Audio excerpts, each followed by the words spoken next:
Hi, I'm Lyle. My parents kicked me out over a missed Wi-Fi payment after years of paying their bills in silence. 178 days later, my dad screamed when the bank took his truck, the one I'd been secretly paying off for years.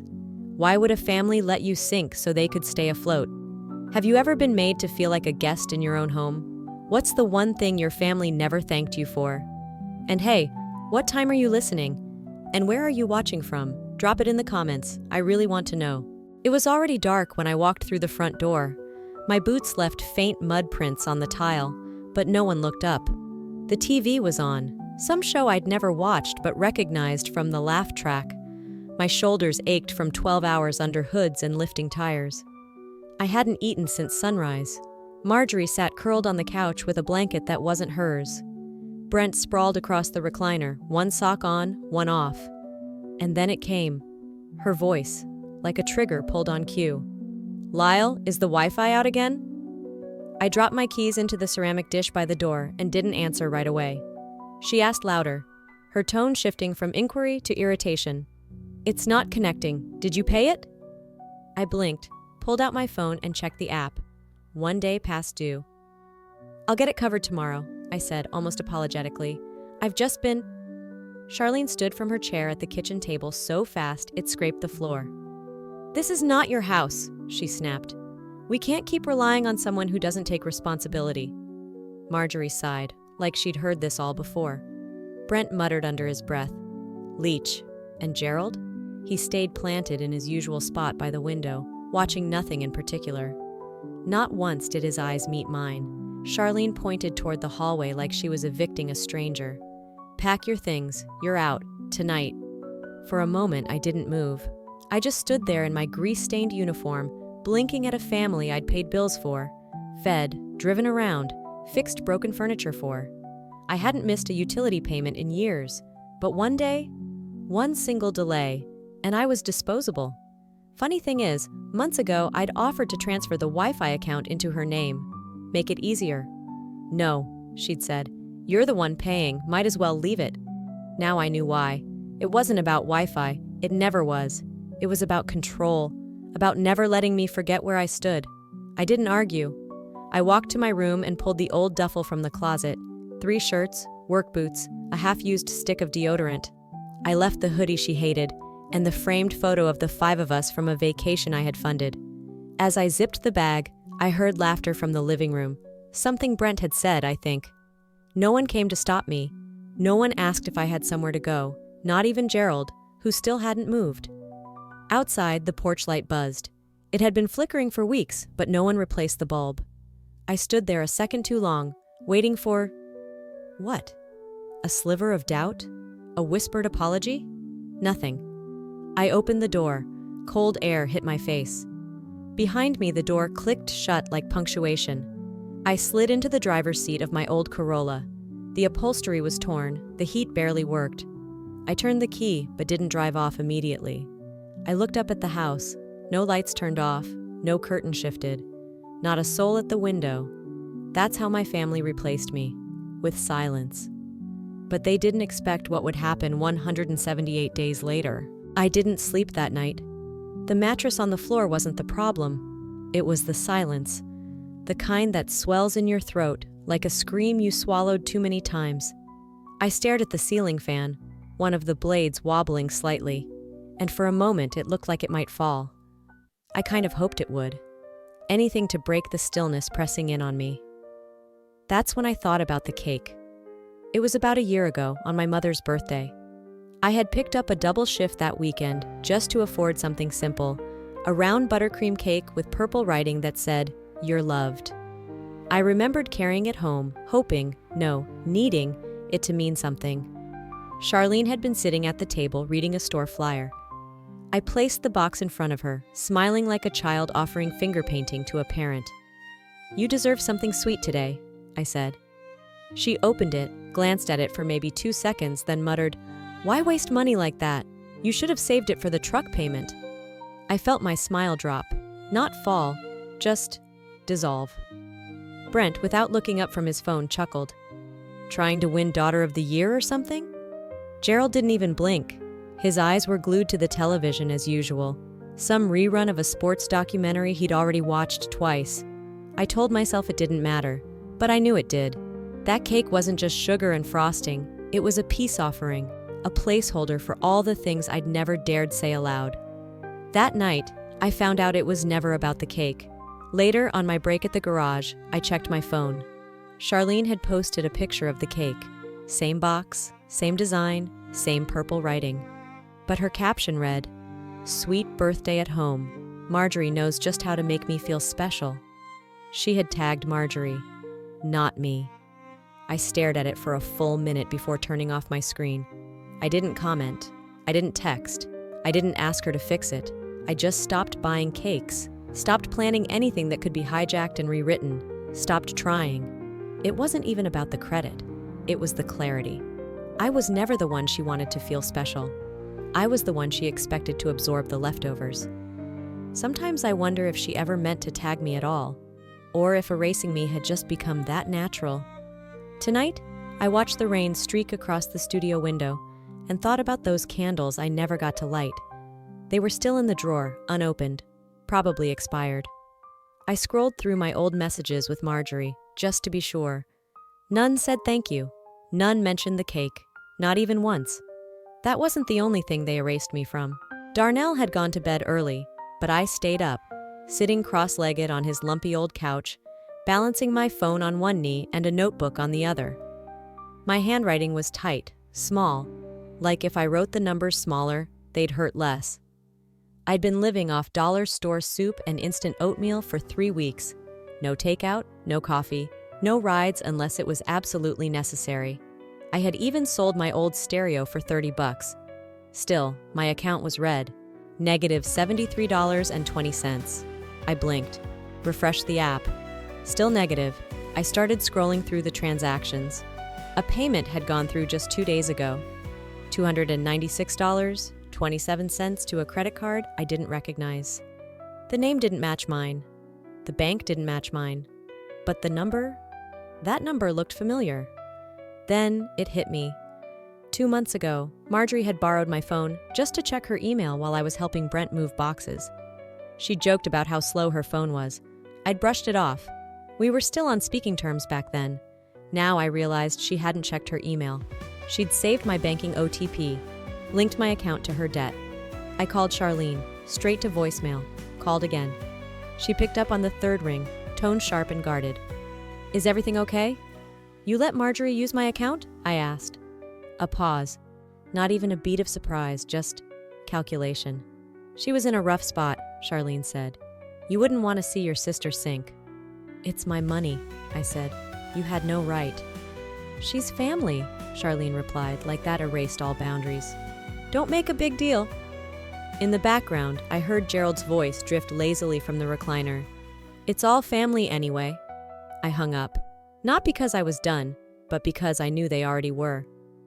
The next morning, Charlene texted me, "Are you sure that wasn't one of your own charges? You can be forgetful sometimes." I stared at the message, letting it sting. Forgetful. That's what they called it when they erased my lines and drew theirs over me. I replied with 4 words. "Don't touch my accounts." There was no response. That night, I walked home from work. The rain had started an hour earlier, thin needles that soaked my jacket by the second block. I didn't pull out my umbrella. Didn't feel like shielding myself from anything anymore. I passed a lit window, family eating dinner together. Someone inside laughed loudly, a full belly kind of sound. I didn't look away. I just kept walking. Back at the studio, I dried off, made tea, and stuck a yellow sticky note on the back of my debit card. "Check before you trust." I stared at it longer than I should have, then slid the card into my wallet, closed the drawer, locked it. My phone buzzed. A meme from Marjorie, a cartoon of 2 sisters, one handing over her wallet with a halo above her, the other running with cash and a devil tail. No caption, just the image, and a laughing emoji. I deleted the thread, and then I deleted her number. They weren't just using my kindness. They were betting I'd never say no. The clock said 2:08 a.m. when my phone buzzed. I was half asleep on Darnell's couch, the blanket slipping off one shoulder.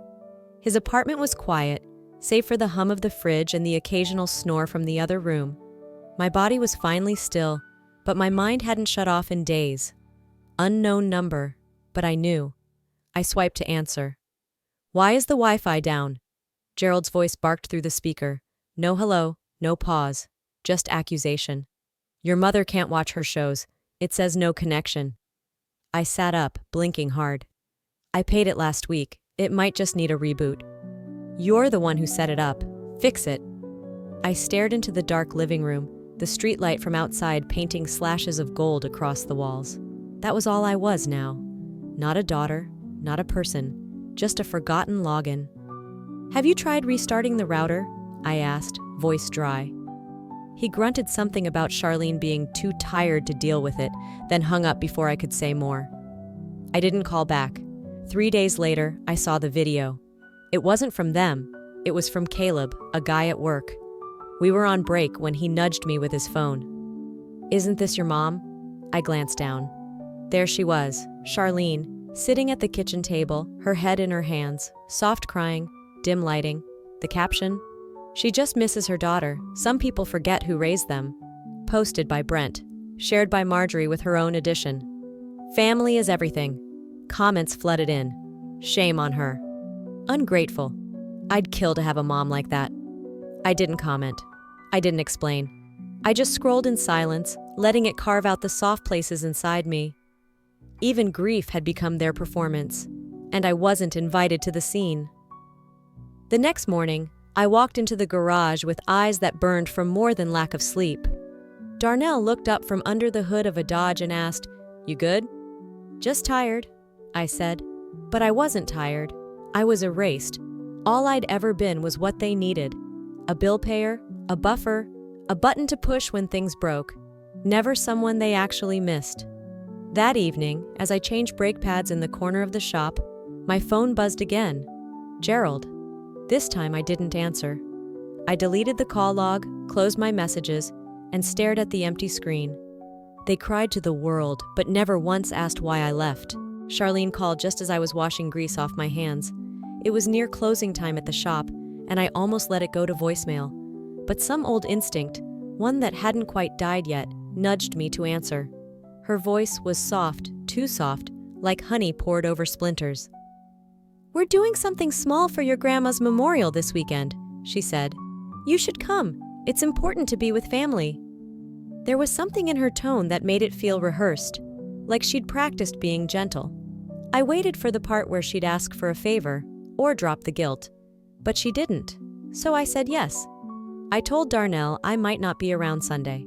He didn't ask why, just nodded and handed me a tin of baked beans he'd made too much of. The morning of the gathering, I put on my cleanest button-up, the one that didn't have a loose thread, and baked cornbread using the last stick of butter I had. It was hot out, humid in that sticky southern way that clung to your neck. When I pulled up to the house, I sat in the car longer than I needed to, just watching the front door. It hadn't changed. Same cracked paint, same porch swing with the broken chain. Marjorie opened the door when I knocked. She didn't say hello, just moved aside. Inside, the house was full. Cousins, old neighbors, people I didn't know if I recognized anymore. The dining table was crowded, every chair taken, plates already full. No one paused when I walked in. I stood near the kitchen holding my cornbread, awkward like a guest who hadn't RSVP'd. Charlene glanced up and said, "There's a stool by the laundry room if you want." I nodded, set the cornbread down on the counter, sat on the stool. No one asked me to join the table. No one shifted their seat, so I got up and went to the back porch, alone. I ate there, with a plastic fork and the sound of laughter through the screen door. Even in grief, I was an afterthought. They didn't forget me. They excluded me. I didn't cry. I didn't even feel surprised. It just fit, like a puzzle piece I'd finally stopped trying to force. Later, I heard a cousin ask Charlene why I wasn't eating with them. "Oh, she's always been picky," she said. "Doesn't like potluck food." And just like that, my absence was justified. It wasn't true. I'd eaten everything put in front of me growing up, even when it made my stomach hurt. But that didn't matter. Truth never did in that house. From the porch, I watched them pass around pie and wine. Someone played music. Brent joked too loud. Marjorie leaned in to be seen laughing. That was the family I used to ache to belong to. Now, it looked like a scene I'd wandered out of years ago and only just noticed I was gone. Family dinners weren't about connection. They were seating charts for loyalty. Before I left, I walked back in and placed my untouched cornbread on the kitchen counter. No one looked up. I slipped out the side door, closed it gently behind me. That day, I didn't just lose my place at the table. I lost the illusion that I ever had one. It was late, the kind of stillness where even the walls seemed to hush. I was reorganizing the drawers in my studio, not because I had so much stuff, but because I had so little that I needed it to feel like enough. In the back of a dusty box, tucked between a faded scarf and a screwdriver with a chipped handle, I found the photo. 17 years old. I was holding a small wrapped box, my smile hopeful, maybe too wide. I remembered what was inside, a vintage radio I'd hunted down after weeks of saving tips from the diner. It hadn't been about the radio. It was about trying to give my dad something that might outlast his silence. Something he'd see every day and think, she noticed me. 6 months before I got kicked out, I saw that same radio explode into a dozen pieces across the hardwood floor. Brent had lost a game, some online match he took too seriously, and hurled the controller without warning. The radio took the hit. It cracked clean down the middle. I didn't even shout. I stood in the doorway, frozen. Gerald didn't flinch. "That's why we don't keep junk in the common space," he said. I'd repaired that radio 3 times already. Adjusted the tuning knob, replaced the battery door, polished the dials. It was the only thing I'd ever given him that wasn't a necessity, and they shattered it like it had never mattered. That night, I sat on the back porch. No one came to check on me. Charlene walked out once, carrying a beer. She handed it to Gerald, then turned back inside without a glance in my direction. Gerald looked over and said, "Don't take it so hard, kid. You can get another one. It wasn't that expensive, right?" Right, because everything I gave them had a price tag, but never enough value. That moment didn't break me. It just filed another notch in the long ledger I kept tucked behind my ribs. Back in the present, I tucked the photo into a drawer. I didn't tear it up, just folded it gently and slid it beneath a stack of utility bills. I didn't want to see it anymore, but I couldn't bring myself to throw it away either. They didn't destroy me in one big blow. They chipped at me in silence. My phone lit up as I was locking the drawer. "Brent, you still mad about that radio? Seriously, let it go." I didn't answer. I stared at the message until the screen dimmed. Then I turned off the phone. If even the memories were disposable, what was left of me they could still keep? It was a gray Sunday, the kind of day that made everything feel slower, heavier. Rain tapped softly against the single-pane window above my sink.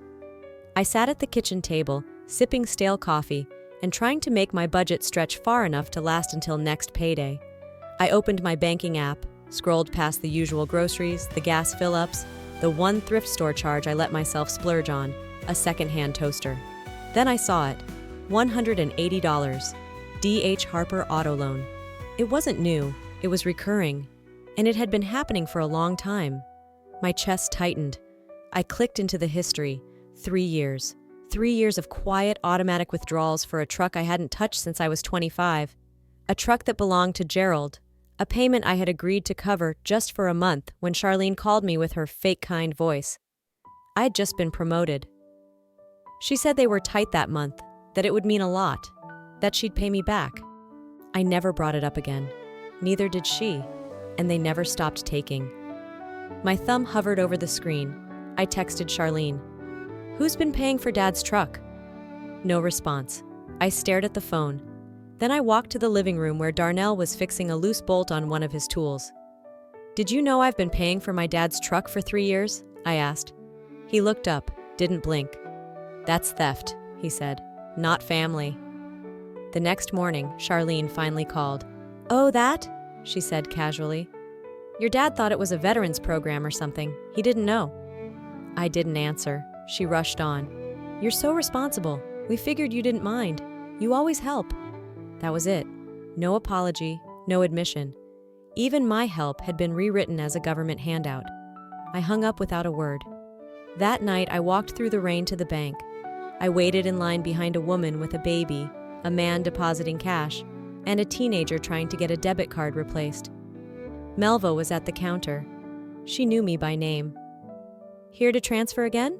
she asked gently. I shook my head. "No, I need to cancel an auto payment." She pulled up my account. "Are you sure?" I nodded. "I've never been more sure." She didn't ask another question. I signed the form, walked out, felt something unhook inside my chest as I stepped back into the night. It wasn't revenge. It was reclamation. The next morning, I deleted the auto payment from my phone, deleted the saved account information, deleted the contact. I stared at the confirmation screen, then whispered out loud, "I'm done funding my own erasure." My phone buzzed. Missed call. "Gerald." I didn't answer. I knew they'd feel the silence, and this time I wouldn't fill it. The sky was the color of burnt metal when I stepped out of the shop. My gloves were still in my back pocket, streaked with oil and brake dust. I stood in the lot for a moment, letting the fading sun press warm lines across my face. My phone buzzed. Gerald. I didn't move at first, just watched the screen until it went black. Then I unlocked it, picked up. His voice hit me before I could say hello. "My truck is gone. They took it. The damn bank.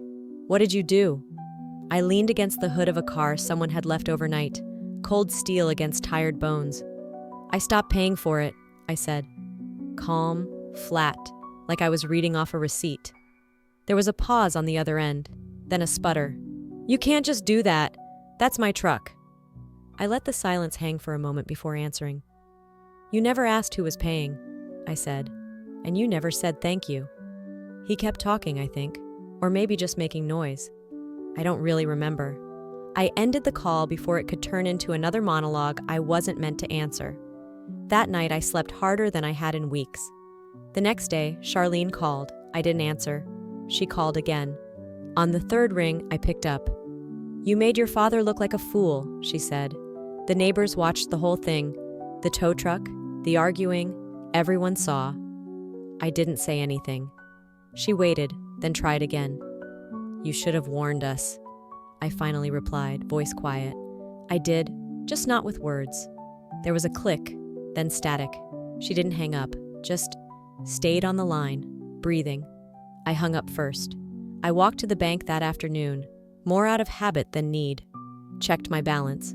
For the first time in 3 years, there was no pending auto payment, no quiet deduction, no guilt. On the way home, I passed a man in his driveway hosing off his pickup. His daughter sat on the curb, eating a popsicle. He smiled at her like she'd invented joy. I didn't feel envy, just a gentle ache. I kept walking. The air was brisk, the kind that clears your head if you let it. By the time I got home, my shoes were wet, but my steps felt steadier. I dropped my keys into the chipped bowl by the door, took off my jacket, sat down in the stillness, and let it settle over me like a blanket I'd sewn myself. My phone buzzed again. A message from Marjorie. "Mom's been crying nonstop. Hope it was worth it." I stared at it for a long time. Then I blocked her. No words, no explanation. If they wanted a villain, I'd stop trying to prove I wasn't one. Monday morning wrapped itself in gray clouds, the kind that hovered low, heavy with everything unspoken. I was rinsing a chipped mug in the tiny sink of my studio when my work email pinged. Unusual. No subject line, no message, just a link. It opened to Facebook. There she was, Charlene, sitting at our old kitchen table, her head buried in her hands. The caption read, "This is what betrayal looks like. Pray for my mom." Marjorie had posted it. My stomach didn't drop. My hands didn't shake. I just stood there, blinking, as the image loaded in sharper and sharper detail. Dozens of likes turned into hundreds. Comments bloomed underneath like weeds. Unbelievable. She gave that girl everything. Some kids just don't deserve family. People I hadn't heard from in years chimed in. Some offered prayers, others threw daggers. A few messaged me directly, furious, accusing, confused. They'd crafted a narrative so clean, so sympathetic, it gleamed. And I wasn't in it, at least not as a daughter. Just the villain. Cropped out truth, added a filter of pity, and hit post. At lunch, while finishing a cup of vending machine coffee, I got a DM from Becca Owens, someone I hadn't talked to since sophomore year. Saw your mom at Publix the day that photo went up. She looked fine, laughing by the deli, cart full of wine. I didn't respond, but her words branded themselves behind my eyes. The tears were staged. The shame they sent me, though, that was real.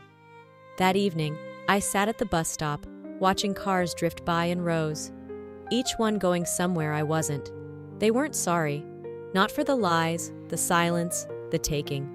They were only sorry I stopped giving, sorry they'd been seen without their props in place. I opened my phone, typed, "You know exactly what you did." Deleted it.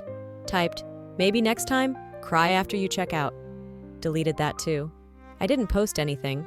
Forgiveness isn't always a door swinging open. Sometimes it's a bolt sliding shut, and you lock it from the inside. Later, I lit a candle on the floor beside my mattress. Sat cross-legged, dinner on a paper plate, a small moment, a quiet peace. The candle flickered shadows against the wall. I watched it steady and silent. My phone buzzed once, a text from Marjorie. "Mom's been a wreck. Hope that was worth it." I stared at it, then pressed the screen with my thumb. Blocked, gone. They could rehearse every tear, set the scene, cue the violins. But for once, I didn't need them to see me. I saw myself. I don't know if healing always looks like peace. Sometimes it looks like walking away with your dignity intact, even if your heart is still bruised. If you've ever been made to feel invisible in your own family, know this: your worth isn't determined by who applauds you. Sometimes, it's defined by the quiet decisions you make to protect your own peace. We don't get to choose the families we're born into, but we do get to choose who we become when they no longer see us. What about you? Have you ever had to walk away from someone you loved just to save yourself? If this story spoke to you, I'd love to hear your voice. Drop a comment with a 1 if it hit home, or tell me where you're watching from. And if it didn't resonate, that's okay too. Let me know why and what brought you here. If you want more stories like this, raw, real, and full of quiet strength, subscribe to the channel and turn on notifications. Your support helps bring these voices to light. Until next time, take care of your heart. It's the only home that always goes with you.